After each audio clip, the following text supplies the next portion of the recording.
Muchas gracias, señora Armengol. Ha tenido usted, señor ministro, una semana harto movidita, ¿eh? Se ha enfrentado con los medios de comunicación, ha llamado matón a un periodista, incluso se ha atrevido a descalificar a un filósofo, a Fernando Savater. Vaya desde aquí mi reconocimiento a su trabajo y mi cariño.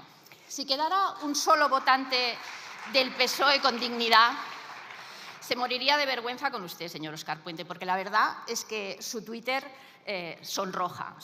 El problema es que no quedan votantes del PSOE con dignidad. En ningún país serio tendría usted ninguna cartera ministerial.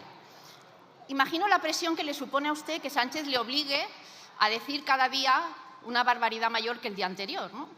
Y eso con la finalidad de que no se hable de Koldo ni de los chanchullos de la señora Begoña Gómez. Este es verdaderamente un triste debate para un país en el que se están perdonando y borrando delitos muy graves a políticos a cambio de comprar el poder.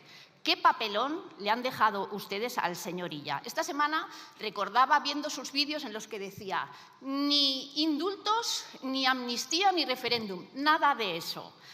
Lo han dejado ustedes bien a los pies de los caballos. No sé qué es lo que va a hacer el señor Illa el día que tenga que borrar los delitos de la familia Pujol, por ejemplo, y de todos los convergentes que han delinquido y robado a manos llenas y que siempre han tratado al Partido Socialista de Cataluña como eso que en Cataluña llamamos la miñona del separatismo. La verdad es que le han dejado ustedes un triste papel.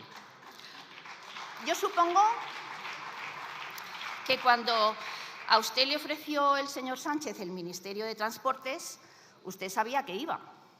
Usted sabía que iba. En este momento, usted ni trenes ni carreteras, porque encima le ha dejado sin presupuesto. Usted sabía que iba cuando su amigo Pedro Sánchez decidió recompensarlo después de que una coalición de derecha le desalojara del Ayuntamiento de Valladolid y como premio de consolación le dio el sillón del Ministerio de Transportes. Un ministerio en el que cuando usted llegó la corrupción supuraba por las paredes y los chanchullos familiares de Sánchez y señora, y de Ábalos de paso, se escondían en los cajones y se negociaban en una marisquería, señor Puente.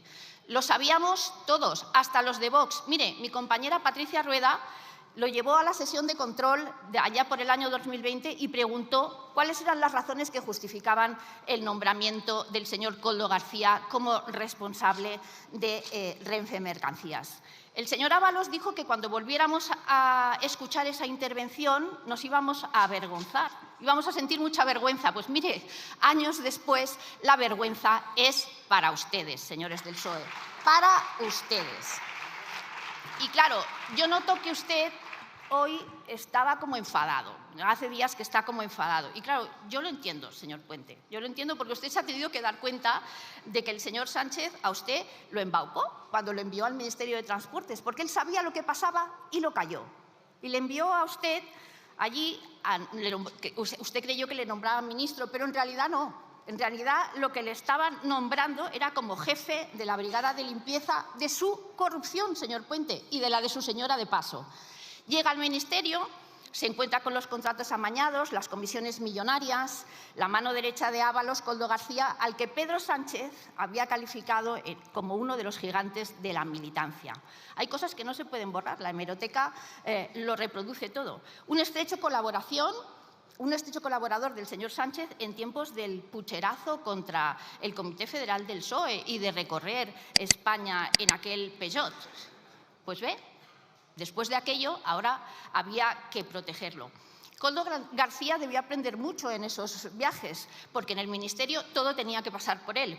Desde su posición de influencer del ministerio, amañaba contratos con Víctor Aldama y Juan Carlos Cueto, exigía comisiones millonarias y al que se resistía lo amenazaba.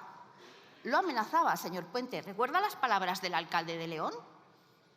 Porque son para recordarlas. Si no haces lo que yo te digo, tendré 3 años para joderte. Son palabras reproducidas por el alcalde de León de filiación socialista. Y yo me pregunto, ¿por qué el señor Paje y el señor Lambán se negaron a contratar con la trama corrupta y a comprarles las mascarillas y a cambio sí lo hicieron el resto de ministros? La señora Armengol, el señor Víctor Torres, el señor Marlaska y el señor Illa, que además en ese momento era el ministro de Sanidad y centralizó la contratación de las compras de productos sanitarios. Incluso se atrevió a retener algunas de las compras hechas por determinadas comunidades autónomas que después se echaron a perder. ¿Sabe lo que ha dicho el señor Madina esta semana? El señor Madina, que no creo que sea sospechoso, dijo: si alguien del PP hubiera hecho esos contratos, yo diría que son sospechosos. Pues mire, parece ser que a la señora Montero le parecen unos contratos perfectos. Si el señor Illa centralizó los contratos y se los compró a la trama, dígame usted si el señor Illa va a salir impune de esta situación. Y luego explíquenos, ¿por qué adjudicaron contratos a una empresa gestionada por una banda de delincuentes? Porque tenían antecedentes. Tenían antecedentes por blanqueo de capitales, por cohecho, por participación o cooperación con organizaciones criminales. ¿Por qué no se lo hicieron a ellos? ¡Qué casualidad! Y todo esto lo hicieron sin conocimiento del presidente del Gobierno. ¿De verdad nos quieren hacer creer eso?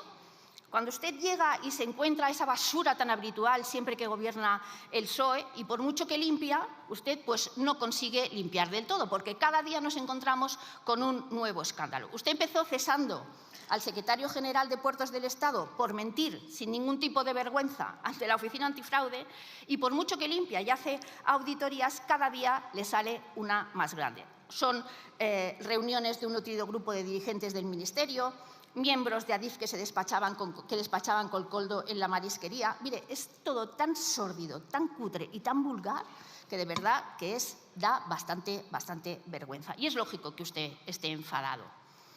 Porque, ¿sabe lo que pasa? Que en el fondo yo creo que usted ha debido descubrir que para Sánchez usted es solo el sparring, lo saca aquí para recibir los golpes, para morder, mientras Sánchez se ríe de todos y de usted. Se ríe también de usted.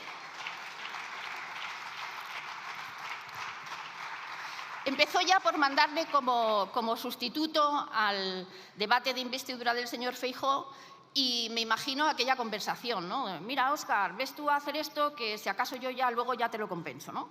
Y usted obedece y se enrabia mucho, y entonces llega a Twitter y vomita toda su rabia tuitera, insulta sin tasa a periodistas, lanza acusaciones y amenazas, se enfrenta a los medios de comunicación que destapan esta vergüenza, y además se comporta de forma insultante, grosera y machista, señor Puente, y machista. Y por cierto, hoy que se ha enfadado tanto la ministra de Igualdad, me pregunto a qué se debe este silencio atronador de todas las feministas ante su tuit ofensivo, que solo confirma que para ustedes las mujeres les dan igual, que solo usan el feminismo como un instrumento político. Quizás sea porque ya se avergüenzan tanto de usted y de sus formas, porque en los soez no tiene rival.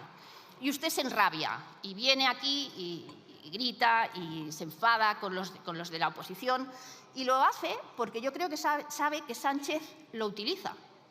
Lo sabe. ¿Sabe qué le diría a la ministra Irene Montero? Le diría: Óscar, date cuenta que te está utilizando. Y a todo esto llega el momento en el que usted además tiene que tapar las vergüenzas familiares del presidente y de su señora, los chanchullos de Begoña Gómez, porque de esto hay que dar muchas explicaciones. ¿Por qué las empresas se acercan a la esposa del presidente?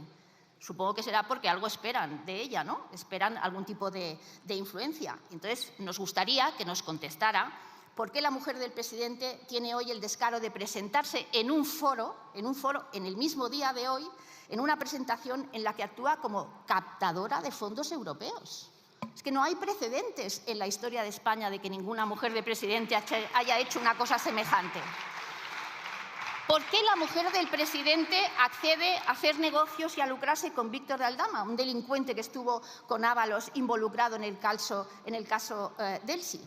¿Por qué la mujer del presidente tiene una cátedra si no tiene ninguna titulación oficial? Lo hemos preguntado en numerosas ocasiones, no solo nosotros, sino otros muchos grupos. ¿Por qué esa cátedra la financia Air Europa, una empresa, una aerolínea rescatada con dinero público y que recibe un rescate millonario del Gobierno de Sánchez? ¿Por qué el presidente no se ausentó de las deliberaciones del Consejo que acordaron el rescate? ¿Por qué una filial de Globaria llamada Bacalúa llevaba más de un año patrocinando actos del Instituto de Empresa Africa Center dirigido por Begoña Gómez? ¿Por qué? No hay ningún precedente, señor Puente, de que la mujer del presidente haga negocios con empresarios usando su condición de esposa de. Queremos respuestas y que asuman responsabilidades. Y las darán aquí, frente a una comisión de investigación o ante un juez. Este es un caso más de corrupción del PSOE en el que, aprovechando una situación desesperada en la que los españoles estábamos pasando por una de las situaciones más difíciles de nuestra historia, los codiciosos sin escrúpulos aprovechan la oportunidad para enriquecerse a costa del sufrimiento ajeno y de la forma más deplorable. Es una trama de corrupción del PSOE que alcanza no solo al presidente, sino a la mujer del presidente, que es peor. Y no vamos a descansar hasta que paguen los responsables, pero lo más importante es que nos gustaría verlos sentados en el banquillo. Muchas gracias.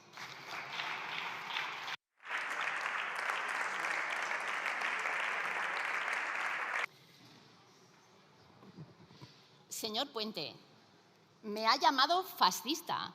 A mí, que vengo de Cataluña, que tengo la resistencia contra el fascismo probada contra sus socios, los de Junts y los de Esquerra. Esos sí que son fascistas y totalitarios. Esos que ahora son socios de usted.